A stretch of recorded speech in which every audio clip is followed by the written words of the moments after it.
visual storytelling combines writing, which I enjoy, and also drawing and painting, which I also really enjoy. It just seemed like a really natural way to bring all of my interests together. This year I made a film. It's called The Portrait, and it's based on a story by a writer called Nikolai Gogol.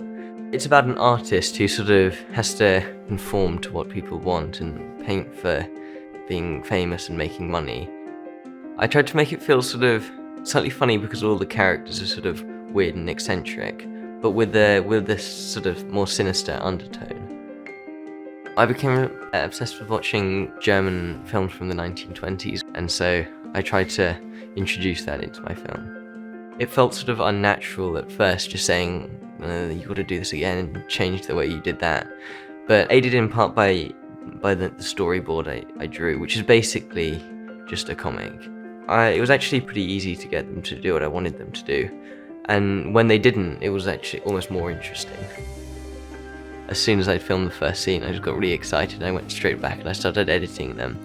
It's quite nice because it sort of circles back to the initial stages of planning, because you have what you have and you can turn it into more or less what you want.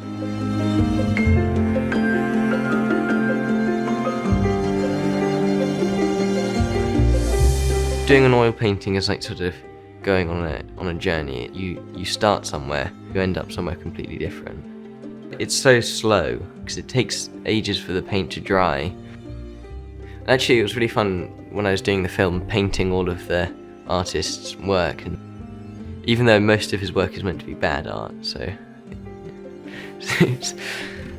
What's that supposed to be? you think you have a clear idea in your head, but then getting it down onto sort of into a film or on a canvas or on paper or anything is actually really hard. And a big part of that is believing that what you have in your head is actually a good idea.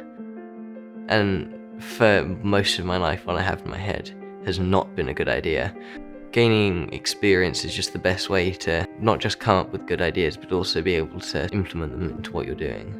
I've become so much more sort of fluid at doing that.